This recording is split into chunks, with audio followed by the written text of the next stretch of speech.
कि ये नहीं आई। याद है एक बात कि बाबा रामदेव की रैली के दौरान अन्ना हजारे आपके बगल में बैठे हुए थे। जी, बैठे थे। क्या बातें हो रही थी? पता नहीं, एक बात बोल रहे थे मेरे को बैठ के कि ऐसा है, मैं सोच रहा हूं दिल्ली में करूंगा, मैं कुछ अपना अनशन करूंगा लोकपाल बिल का, ये वो। तो मैं ज्यादा उनको सीरियसली लेता नहीं हूं, मैं ज्यादा, मैंने कहा हाँ इन्होंने कुछ किए हैं, भूख हड़ताल, ये मुझे मालूम था।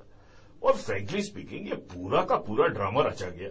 और ये ड्रामा है, आप देखिए, आप जितना भी टेलीकास्ट हुआ अन्ना हजारे का, वो कांग्रेस पार्टी ने टेलीकास्ट कराया उसको। और जो बाबा रामदेव का कहीं टेलीकास्ट नहीं हुआ, वो बाबा रामदेव का टेलीकास्ट कांग्रेस पार्टी ने नहीं होने दिया रामलीला ग्राउंड की मीटिंग में। आप लोग किसको अन्ना हजारे? आपको क्या लगता है कि सारा जो मूवमेंट है, ये अंदर बैकडोर बातचीत हो रही है? Anna Hazare is a paid agent of Congress party. आपको और बता देते हैं, सुन लीजिए। ऐसा पेड एजेंट है। ये कैसे हम बता रहे हैं सबूत के साथ। होने वाला है? मनीष जी, इस मूवमेंट में 82 लाख रुपया इकट्ठा किया इंडिया अगेंस्ट करप्शन ने। कहां से आया? इस सवाल का जवाब किरण बेदी दे, अन्ना हजारे दे, अरविंद केजरीवाल दे, कि वो जो इंडस्ट्रियलिस्ट हैं जिनके नाम लिखे हुए हैं, आपको तो पता होगा, कम से कम 70% कांग्रेस के लीडर्स हैं जिनकी बिजनेस है, उनके नाम है। किन्होंने दिया पैसा? जिसको भी हाईकमांड ने बोल दिया, बाहर आके बोल दिया होगा किसी ने, जब टेलीफोन कर दिए होंगे पैसे दो इनको इतने। वो तो वैसे जब यहां 8 करोड़ का टिकट बिकता है एमएलए का, उसी आदमी को टिकट चाहिए। तो ये तो 82 लाख इकट्ठा किया, कोई 20-22 से कर रखा है। वो तो सारे छोट भैया ब्लॉक प्रेसिडेंट, वो भी बिजनेस तो करते हैं भैया, उन सबके चेक आए हैं इनके पास।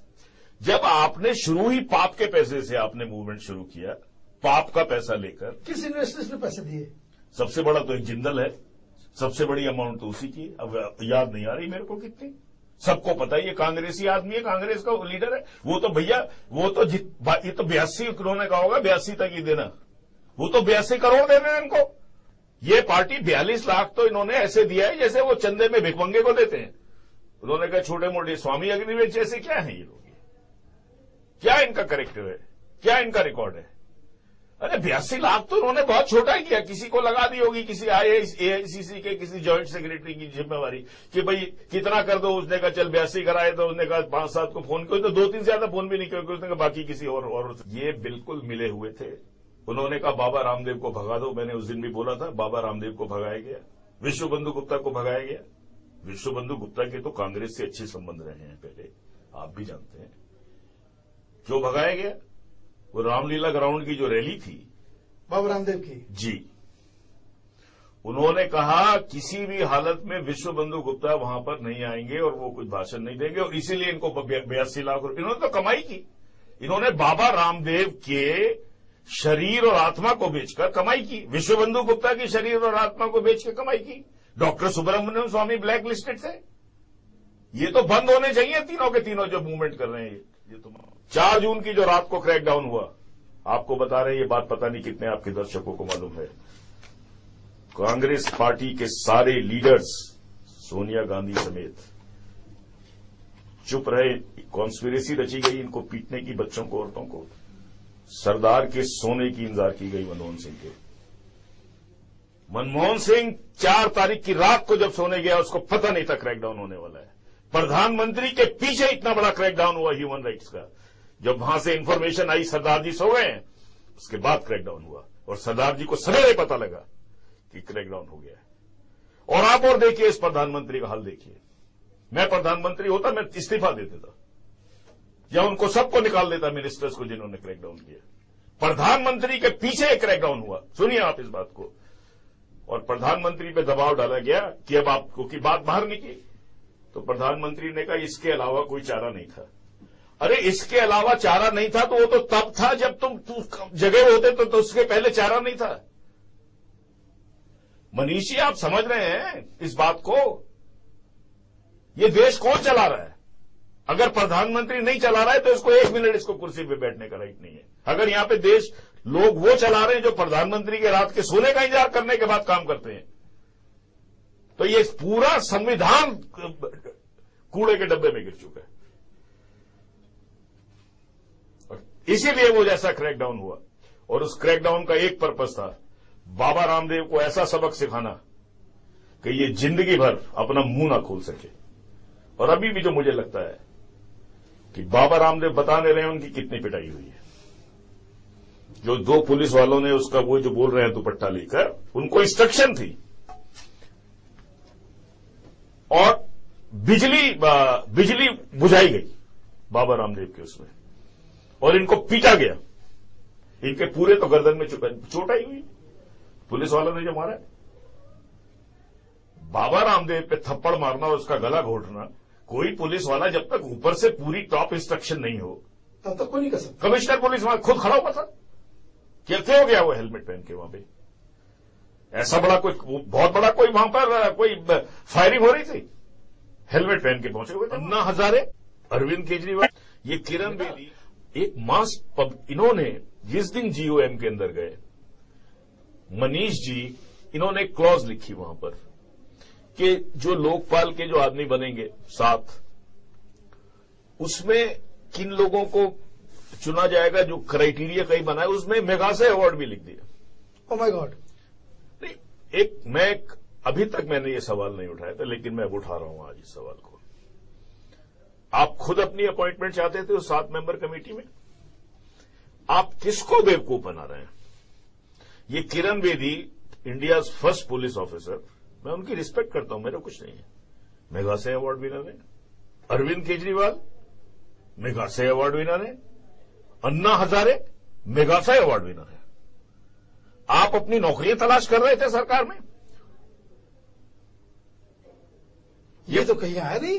क्या ये मेघाशय अवार्ड आप देखिए ड्राफ्ट, मेरे पास तो ड्राफ्ट है।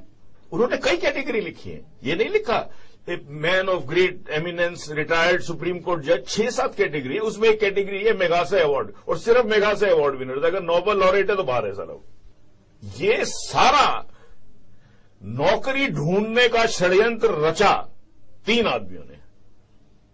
हमें मेरी बला से करप्शन मूवमेंट जाए धुन्नम में, मैं इनका कैरेक्टर बताना चाहता हूं, सरकार का भी कैरेक्टर बताना चाहता हूं और इन लोगों का भी बताना चाहता हूं। 5 मेंबर की कमेटी में मेघाशय अवार्ड विनर 3 बैठे हुए हैं। अन्ना हजारे भी मेघाशय अवार्ड विनर हैं। क्या चाहते थे आप? लोकपाल बने? लोकपाल बनना चाहते थे 7 मेंबर की कमेटी के? और क्या करने गए थे? ये नौकरी ढूंढने गए थे। और मैं समझता हूं क्योंकि इतने छोटे दिमाग से गए थे, क्योंकि इन लोगों का दिमाग इतना छोटा है, क्योंकि इन्होंने इलेक्टेड पॉलिटिशियंस की बेइज्जती की जब ये जंतर मंतर पर जब ये हो रहा था, इनको क्या राइट है? मैं चौथाला कुछ ही किसी भी तरह का आदमी हो, आपको क्या राइट है उसको भगाने का वहां से? उमा भारती आप अनशन, अगर आप वहां से, आपको क्या राइट है उमा भारती जी को भगाने का? कौन है ये लोग? ये हिंदुस्तान है, अनशन हो रहा है, एक कुछ हो रहा है, आप कौन होते हैं इनको भगाने वाले? सुनिए, कोई किसी को नहीं भगा सकता। इन्होंने भगाया, भगाने के बाद इन्होंने बाबा रामदेव को भगाया। हमने आपको पिछली बार भी बोला था, मेरे को भगाया। 19 आदमियों की लिस्ट दिखाई। अरविंद केजरीवाल का एक वो है चम्मच, मनीष फनीश, कौन पता नहीं कौन है, वो कहने लगा विश्वबंधु जी आपका नाम 19 आदमियों के नाम में है जिसको यहां घुसने नहीं दिया जाएगा। अरे मैं प्रोक्लेम्ड ऑफेंडर हूं, मैं क्रिमिनल हूं, और तुम मेरे को कौन होते हो सड़क पे करने वाले के लिए? तुम दुकानें चला रहे हो। अरे मेरा जिस दिन भाषण हो जाएगा तो ये सब, ये लोकपाल भूल जाओ, वैसे भी नहीं आ रहा, जन लोकपाल सरकार भी नहीं ला रही। उनको अपने कारण है कि हमारी सबकी हत्या हो जाएगी। और ये लोग जो बन गए हैं बैठ के अपने आप पीछे गांधी की फोटो लगाकर, अरे नौकरी ढूंढनी है तो अखबार में एडवर्टीजमेंट दो या अप्लाई करो। इन लोगों ने भी ये किया। ये तो धोखा है। देखिए मैं आपको बात बताऊं, आपको मैंने पिछली बार भी बोला था कि जब ये सब कुछ हो रहा था मेरा मन बहुत दुखी था, आपको मैंने बोला। लेकिन इन लोगों ने, जितने जाहिल हैं ये, अरविंद केजरीवाल जाहिल है, किरण बेदी जी को कुछ नहीं मालूम भ्रष्टाचार से कैसे लड़ाई हो सकती है। मैं उनसे ये बात जो कह रहा हूं अपने एक्सपीरियंस से कह रहा हूं, करप्शन का मामला मॉनेटरी मामला होता है। क्या एक्सपीरियंस है आज तक अरविंद केजरीवाल का? क्या करप्शन फाइट करने में एक्सपीरियंस है? राइट टू इंफॉर्मेशन में काम किया उन्होंने। और मैं अन्ना हजारे से पूछना चाहता हूं, इनको पता है करप्शन कहां से होती है? पता है कुछ इनको? घुस गए, उठा लाए 2 वकील अपने मनपसंद के। आज तक मुझे वो राज समझ में नहीं आया मनीष जी कि ये प्रशांत भूषण और इसको शांति भूषण जी को उठा के कहां से लाए और फिर उनको कमेटी में और फिर उसको कमेटी में डाल दिया। हमने पिछली बार भी बोला था वो चेयरमैन है, को चेयरमैन, उसे बोला तो जाता नहीं को चेयरमैन है वो। अरे कोई एंटीक पीस दिखा रहे थे क्या कि कितने बुड्ढे बुड्ढे लोग भी यहां पे जबरदस्ती वकालत करते हैं इस देश में? उस बुड्ढे को उठा लाए।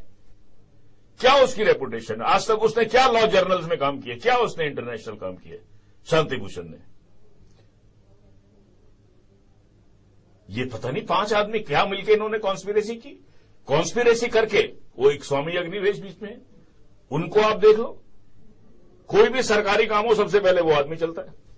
नक्सलाइट से सरकार का झगड़ा है तो वो बीच में घुस गया नेगोशिएशन करने।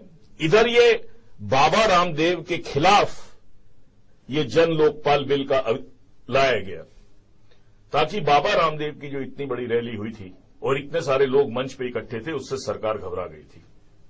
ये बात हम पहले भी उठा चुके हैं आपके आगे, शायद इसको कोई दोबारा दोहराना जरूरी नहीं है। ये लोग कांग्रेस पार्टी के साथ षड्यंत्र में शामिल हुए। कांग्रेस पार्टी ने इनका इस्तेमाल किया बाबा रामदेव को खत्म करने में, और जब इस्तेमाल किया आज इनको जूते मार के